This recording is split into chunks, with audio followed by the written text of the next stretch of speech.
crossed lines. Most of the Fat Controller's engines accepted diesels. James had never liked them.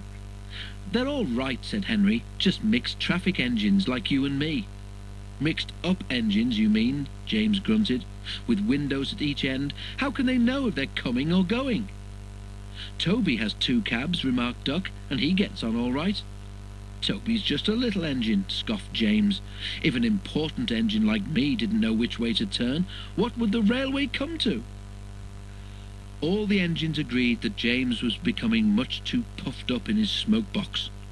"Making out he's royalty or something," grumbled Henry. "It's disgusting."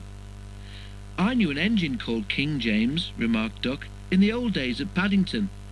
King James the First he was, but he didn't swank about like that." "Och, dinna be telling James that," pleaded Donald. "It's even mair of a misery he'll be making our lives." "Exactly," agreed Henry. "But who's going to trim his wheels for him?" The engines tried all sorts of ideas, but nothing worked. James grew so conceited that the others were glad when he was away. Even the coaches twittered anxiously to each other if they thought he was to pull them. One day James came to the shed, fuming with rage. "Shunting," he snorted. "Where are Donald and Douglas? They should be here for jobs like that." But the twins were helping on Edward's branch line, so James had to do the work himself. James's train had long trucks called well wagons. These have bogey wheels at each end, with a low section between them. They're used to carry cars, tractors, and other heavy machinery. The shunting should have been easy, but James was cross and bumped the trucks. "Oh, oh, oh, oh, oh!" they cried.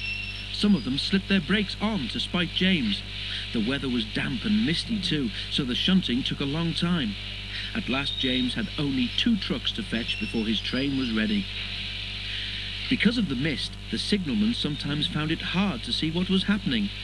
James's driver told him that James would whistle when they had collected all the trucks and were clear of the points. They had almost finished when suddenly James heard a sharp peep peep from another engine close by. The signalman heard it too and thought it was James saying he was ready. He pulled the lever, setting the points for the main line. But James wasn't ready.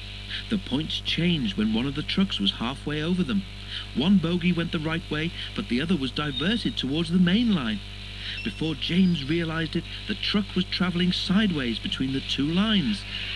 A signal stood right in its path.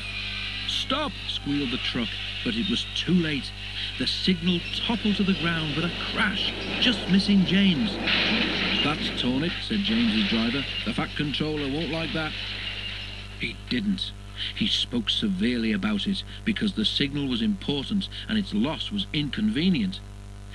James knew that the accident was not his fault, but he was unusually quiet in the shed that evening. The others were relieved. "I suppose it must be difficult to know which way to go when you've got 2 cabs, whispered a voice. "But to go 2 ways at once with only 1 cab, that really is something."